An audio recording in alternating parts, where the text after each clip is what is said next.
야곱아, 이스라엘아, 이 일을 기억하라. 너는 내 종이니라. 내가 너를 지었으니 너는 내 종이니라. 이스라엘아, 너는 나에게 잊혀지지 아니하리라. 내가 네 허물을 빽빽한 구름같이 네 죄를 안개같이 없이하였으니 너는 내게로 돌아오라. 내가 너를 구속하였음이니라. 여호와께서 이 일을 행하셨으니 하늘아 노래할지어다. 땅의 깊은 곳들아 높이 부를지어다. 산들아, 숲과 그 가운데의 모든 나무들아, 소리내어 노래할지어다. 여호와께서 야곱을 구속하셨으니 이스라엘 중에 자기의 영광을 나타내실 것이미로다. 내 구속자여, 못해서 너를 지은 나 여호와가 이같이 말하노라. 나는 만물을 지은 여호와라. 홀로 하늘을 폈으며 나와 함께한 자 없이 땅을 펼쳤고, 헛된 말을 하는 자들의 징표를 폐하며 점치는 자들을 미치게 하며 지혜로운 자들을 물리쳐 그들의 지식을 어리석게 하며 그의 종의 말을 세워주며 그의 사자들의 계획을 성취하게 하며 예루살렘에 대하여는 이르기를 거기에 사람이 살리라 하며 유다 성읍들에 대하여는 중건될 것이라. 내가 그 황폐한 곳들을 복구시키리라 하며 기품에 대하여는 이르기를 마르라. 내가 네 강물들을 마르게 하리라 하며 고레스에 대하여는 이르기를 내 목자라. 그가 나의 모든 기쁨을 성취하리라 하며 예루살렘에 대하여는 이르기를 중건되리라 하며 성전에 대하여는 내 기초가 놓여지리라 하는 자니라.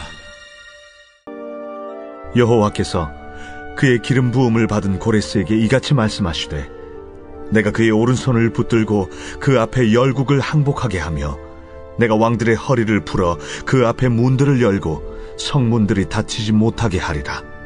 내가 너보다 앞서가서 험한 곳을 평탄하게 하며 논문을 쳐서 부수며 쇠빗장을 꺾고 내게 흑암 중에 보아와 은밀한 곳에 숨은 재물을 주어 내 이름을 부르는 자가 나 여호와 이스라엘의 하나님인 줄을 네가 알게 하리라. 내가 나의 종 야곱, 내가 택한 자 이스라엘을 위하여 내 이름을 불러 너는 나를 알지 못하였을지라도 내게 칭호를 주었노라. 나는 여호와라. 나 외에 다른 이가 없나니 나밖에 신이 없느니라. 너는 나를 알지 못하였을지라도 나는 내 띠를 동일 것이요 해 뜨는 곳에서든지 지는 곳에서든지 나밖에 다른 이가 없는 줄을 알게 하리라. 나는 여호와라. 다른 이가 없느니라. 나는 빛도 짓고 어둠도 창조하며 나는 평안도 짓고 환난도 창조하나니 나는 여호와라. 이 모든 일들을 행하는 자리라 하였노라. 오늘 이 이사야 44장의 말씀은 이제 어제 우리가 보았던 이 말씀에 이어서 하나님께서 야곱아, 이스라엘아, 이 일을 기억하라 말씀합니다. 자, 이 일을 기억하라. 자, 이 일이라는 건 뭐냐? 우리 어제 보았던 이제 44장 9절부터 20절까지 이제 우상들의 허망함, 그리고 우상을 만드는 자의 허망함, 또 우상을 섬기는 자의 허망함에 대한 부분들입니다. 그래서 9절에 우상을 만드는 자는 다 허망하고 이 우상을 만드는 자들은 연약하고 한계 있는 인간인데 그 연약하고 한계 있는 인간의 손으로 만든 우상도 여전히 똑같다는 거죠. 연약하고 한계 있는 우상에 불과하다. 그러니 이 우상의 허망함과 한계를 너희들 기억하고 너희들은 내 종이고 내가 너희를 지었다는 것을 기억해라. 이렇게 말씀합니다. 여러분이 여기서 이제 이 일을 기억하라라는 이 말씀, 이 기억하라라는 건 이스라엘의 신앙 행위에 있어서 매우 중요한 행위입니다. 기억하는 신앙생활은 신명기의 핵심 주제이기도 하지요. 여러분 신명기 8장 잠깐 보겠습니다. 2절. 신명기 8장 2절에 보면 하나님께서 이렇게 말씀하십니다. 내 하나님 여호와께서 이 40년 동안 내게 광야길을 걷게 하신 것을 어떻게 해요? 기억하라. 40년 동안 이 광야를 걷던 것을 아이고 이제 끝났네 하고 싹 잊어버리지 말고 반드시 기억하라는 겁니다. 여러분 여행 4박 5일, 성지순례 같은 경우는 8박 9일, 10일 이렇게 갔다 오면 그 여행 갔을 때 참 많은 것을 보고 돌아다닙니다만 기억나십니까? 한 달 정도는 기억납니다. 그런데 조금 지나면 거기가 거긴 것 같고 갔었나 싶기도 하고, 어떤 분은 갔다 왔는데도 우리가 거기를 갔었어요? 이렇게 물어보시는 분도 있고, 다 잊어버리죠. 여러분 기억하려면 끊임없이 되풀이하는 작업이 필요합니다. 반복적으로 내 마음에 새기는 작업이 필요하죠.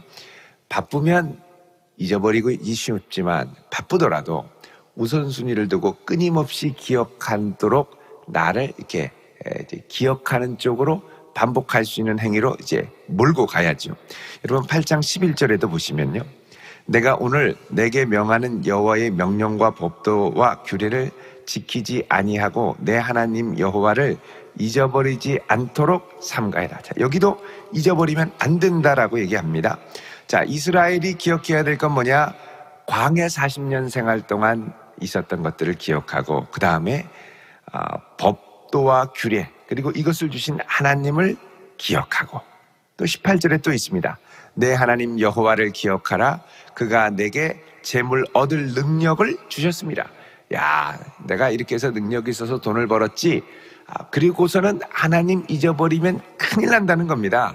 너에게 재물 얻을 능력을 주신 분조차 하나님이라는 걸 기억하라는 거죠. 그리고 9장 7절에 보면 또 기억하라 그럽니다. 너는 광야에서 내 하나님 여호와를 경노하게 하던 일을 잊지 말고 기억하라. 자, 광야 40년도 기억하지만 또 모두 기억해야 되느냐? 광야 40년 동안 하나님을 경노하게 했던 것들을 기억하라는 겁니다. 자, 그래서 계속해서 이스라엘 백성들은 신명기에 보면 끊임없이 기억하라고 말씀을 합니다. 계속해서. 여러분, 우상이 아무것도 아니고 허망하다라는 걸 계속해서 기억할 필요가 있습니다. 자, 그러면 우상이 우리에게 허망한 결과를 안겨주었던 것도 기억해야 되죠. 여러분, 성경에 보면 좋은 일들만 기억하면 얼마나 좋겠습니까? 나쁜 일들 다 잊어버리고 좋은 일들만 기억하세요. 가끔씩 이렇게 얘기하는 분들이 있습니다만, 좋은 일들만 기억하면 나쁜 일에 대한 대비가 잘 안 됩니다. 나쁜 것들도 성경에 보면 이스라엘의 죄악과 실수가 적나라하게 기록이 돼 있는데, 이건 왜 그러냐? 너희들이 하나님을 경노하게 했던 것도 기억하라는 것이죠. 그래서 계속해서 우리는 끊임없이 기억하고 또 기억하고, 그러면서 잘못된 실수, 반복되는 실수에 빠지지 않도록. 그래서 여러분, 이 사람이 실수를 할 수 있습니다만 중요한 건 얼마나 동일한 실수를 반복하지 않느냐 하는 겁니다. 반복하지 않으려면 반성하는 능력, 끊임없이 기억하고 되돌아보고 고치고, 이게 믿음 생활에 있어서는 아주 중요한 부분이라는 겁니다. 그래서 우리는 하나님의 말씀을 늘 반복해서 읽고 묵상하고, 이 말씀에 내 인생을 끊임없이 방향을 재조정하는 이 작업들이 필요하죠. 자, 특별히 하나님께서 야곱아, 이스라엘아, 이 일을 기억하라 얘기를 하십니다. 너는 내 종이니라. 내가 너를 지었으니 너는 내 종이니라. 자, 여러분, 야곱은 속이는 자라는 뜻이 있다고 그랬습니다. 이스라엘은 하나님이 새롭게 주신 이름이죠. 과거와 현재가 교차됩니다. 이게 이제 어제 우리가 묵상했던 말씀을 보면 이 이스라엘을 하나님이 야곱이라고 하면서 44장 1절에 야곱이라고 하면서 동시에 내가 택한 여수르나라고 그러죠. 자, 여수르나라는 건 의로운 자라고 라는 뜻을 갖고 있다고 말씀을 드렸습니다. 야샤르라고 하는 의롭다라는 동사에서 왔는데, 이 의로운 자라는 말은 사실 이스라엘이 의로운 게 아니죠. 근데 왜 의롭다고 하셨을까? 그 다음에 이 야곱과 같이 속이는 어리석은 인생을 왜 하나님이 내가 너를 지었으니 내 종이라고 하신 이유가 무엇일까? 여러분, 이것은 이스라엘의 번영과 존속, 그리고 이스라엘의 의로움이 이스라엘의 결단과 선택에 달리지 않았다는 것입니다. 이것은 하나님의 결단과 선택에 달렸다는 것이죠.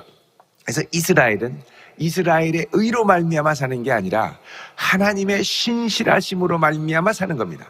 언약적인 신실함과 정의는 이스라엘 백성들, 야곱 같은 속이는 이스라엘 백성들, 완악한 이스라엘 백성들의 신실함으로 세우는 게 아니라 하나님의 신실함으로 말미암아 세우는 것이죠. 이걸 뭐라 그러냐? 하나님의 언약적 의, 하나님의 신실함으로 말미암아 산다라고 그러죠. 그래서 이것을 뭐라 그러냐? 하나님의 의라고 합니다. 의는 나로부터 오는 것이 아니라 하나님으로부터 온다는 것이죠. 이것을 관통하는 것이 로마서에 나타난 하나님의 의입니다. 로마서 1장 17절을 보시면, 여러분 한번 보십시오. 로마서 1장 17절을 보면,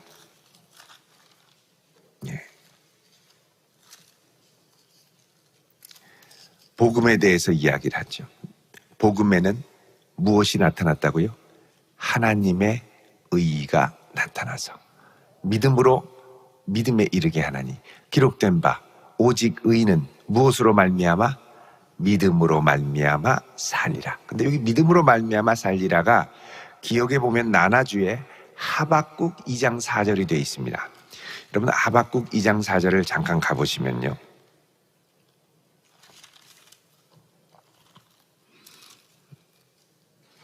하박국 2장 4절에 가시면 1302쪽입니다. 1302쪽 여기 보면, 보라 그의 마음은 교만하며 그 속에서 정직하지 못하나 의인은 믿음으로 말미암아 살리라, 이렇게 되어 있는데 하박국에는 하나가 더 붙어 있습니다. 뭐가 붙어 있냐면 그의 믿음으로 말미암아 살리라. 그의 믿음으로 말미암아 살리라. 여기 그의 믿음은 하나님의 신실하심을 가리킵니다. 그래서 의는 자기 의로 사는 것이 아니라 하나님의 신실하심으로 말미암아 사는, 하나님의 의로 말미암아 사는, 이게 나타난 게 뭐냐? 복음이라는 것이죠. 복음에는 왜 어떻게 해서 하나님의 의가 나타납니까? 내 의로, 내 행위로 구원받는 게 아니라 하나님이 그 아들 예수 그리스도를 보내셔서 우리의 죄를 대속하신 놀라운 하나님의 언약적 신실하심이 들어있기 때문에 그것을 받아들이는 우리를 의인 삼아 주신다는 것이죠. 자, 그래서 하나님께서는 그 언약적인 신실하심을 이스라엘 백성들이 멸망당하고 회복할 때부터, 이들이 회복되는 것은 너희들의 의로움과 회개로 말미암음이 아니요 하나님의 언약적인 신실하심으로 말미암아 회복될 것이라고 말씀을 합니다. 그래서 사실 이스라엘은 그 자체로 보면 이미 파산입니다. 파산. 하나님 분명히 얘기를 하시죠. 너희들 죄악으로 나를 괴롭게 했고 너희들 진멸당해야 마땅하고 열방의 비방거리가 되어야 마땅하다, 분명히 말씀을 하십니다. 그럼에도 불구하고 하나님이 이스라엘 백성들을 다시 살리시겠다고 그러죠. 왜요? 하나님의 언약적인 신실하심 때문에. 그리고 그 언약적인 신실하심에는 어떤 아주 근본적인 동기가 있냐면 내가 너를 지었다는 겁니다. 메이커로서의 책임. 여러분 회사가 물건을 만들면 품질 보증 이런 거 있잖아요. 우리에게 자유의지를 주셔서 우리가 때로는 잘못 선택하고 어긋나고 죄의 유혹에 빠져서 넘어가도 하나님은 그 지으셨을 때의 처음 목적을 결코 포기하지 않으신다는 겁니다. 그 처음 목적이 뭐냐? 이사야 43장 21절에 나오죠. 여러분 한번 이사야 43장 21절을 같이 읽어보겠습니다. 시작. 이 백성은 내가 나를 위하여 지었나니 나를 찬송하게 하려 함이라. 이사야 43장 21절. 외우기도 쉽습니다. 4321. 1, 2, 3, 4를 거꾸로 하면 4321이죠. 이 백성이 누구를 위해 지었다고요? 하나님을 위해, 나를 위해. 나를 위해 지어서 무엇하게 하려고? 나를 찬송하게 하려. 여러분 일평생 살아가면서 하나님의 영광을 많이 찬송하기를 바랍니다. 가는 곳마다 주의 이름을 높이며 하나님께 영광 돌릴 때 우리 마음에 기쁨이 넘치는 것은 이게 원래 하나님이 우리를 창조하신 목적인 거예요. 그 목적이 실현될 때 우리가 참 보람과 인생의 가치와 기쁨을 느끼게 되죠. 돈이 많아서 그런 기쁨을 얻을 수 없습니다. 이거는 하나님을 찬양하는 사람만이 느끼고 누릴 수 있는 것이죠. 자, 그래서 이제 여기서부터는 이제 하나님의 신실하심이 본격적으로 펼쳐지는 겁니다. 22절에 내가 너희의 허물을 빽빽한 구름같이 내 죄를 안개같이 없이 하였으니 너는 내게로 돌아오라. 자, 하나님이 그의 신실하심으로 말미암아 이들의 죄를 사하신다고 그럽니다. 이미 이제 이들이 이 바벨론의 포로로 가서 죄의 값을 치르고 70년 동안 그들이 죄로 말미암아 더럽혔던 땅들이 온전히 회복되고, 그리고 나서 하나님은 너희들의 포로로 인하여 내가 너의 죄들을 용서했으니 이제 돌아와라. 여기 보면 빽빽한 구름같이 안개같이 없이 했다. 여러분, 요즘에 이 장마철이 되고 구름이 빽빽하게 있다 보니까요, 아침에 쭉 출근할 때 저쪽 계룡산 쪽을 보면 스톤골 쪽에 거기에 구름이 빽빽하게 이렇게 가라앉을 때가 있습니다. 그럼 앞에 산이 하나도 안 보여요. 야, 참 멋지다. 어떻게 구름이 저 큰 산을 다 가릴 수 있을까? 낮에 가면 구름이 하나도 없습니다. 아주 뜨거운 태양빛으로 싹 다 증발됐거든요. 캘리포니아 같은 데도 가면 아침 우울하게 구름이 확 짙게 낄 때가 많습니다. 아침은 항상 구름이 짙죠. 근데 한 11시쯤 되면 해가 쨍쨍 쬐입니다. 그 강렬한 햇빛이 구름을 싹 다 없앴어요. 안개를 싹 없앴어요. 아무리 안개가 많아도 강렬한 태양빛으로 구름 한 점 없이, 안개 한 점 없이 싹 사라지는 것처럼 하나님도 우리의 그 많은 죄를 깨끗하게 없이 하셨다는 겁니다. 그러니 내게로 돌아오라. 너희들이 하는 거 보고 내가 용서해 줄까 말까를 결정할게. 여러분, 이거는 실패하는 겁니다. 가끔씩 인간관계도 보면 너 하는 거 보고 이제부터 우리의 관계는 너 하기에 달렸다. 그러면 깨집니다. 그동안 불성실했던 사람이 어떻게 다시 100% 신실해질 수 있겠습니까? 100% 신실해지지 않습니다. 그 관계를 유지하는 힘은 주님이 내게 은혜를 주셔서 내가 여태까지 신실했던 것처럼 끝까지 신실할 수 있게 하셔야 그 관계가 유지가 됩니다. 친구도, 부부도, 자녀도 그의 신실하심에 내 모든 걸 걸면 나는 100% 실패합니다. 하나님이 내게 은혜를 주셔서 신실하게 하셔야 끝까지 신실하게 가는 거죠. 하나님도 이스라엘을 향하여 너 하는 거 보고 용서해 줄지 말지 결정할 게가 아니라 다 용서해 놓고 뭐라 그러냐? 돌아오라 그러죠. 예수님께서 십자가에서 우리의 모든 죄를 사해 주시고 돌아오라. 그리고 그 사해 주심, 주님의 놀라운 구속의 은혜를 우리가 아멘하고 받아들일 때 이신칭의 믿음으로 말미암아 의롭다함을 얻는 것이죠.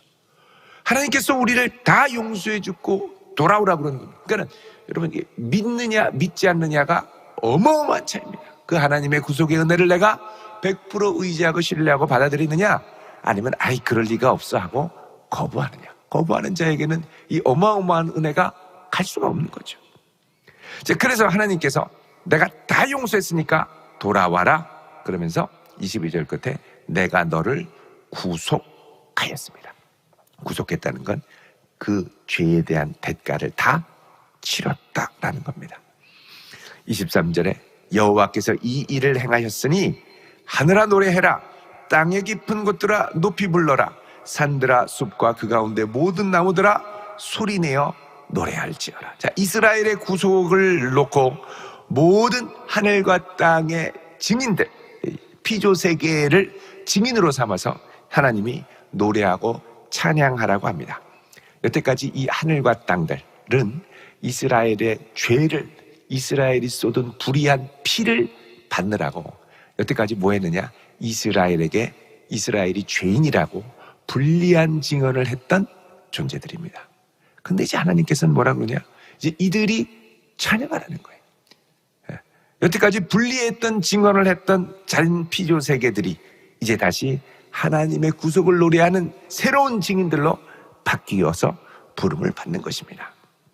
24절에 내 구속자여 모태에서 너를 지은 나 여호와가 이같이 말하노라. 나는 만물을 지은 여호와라. 홀로 하늘을 폈고 나와 함께한 자 없이 땅을 펼쳤고 헛된 말하는 자들의 징표를 패했고. 자, 이제부터 하나님 뭐라 그러냐?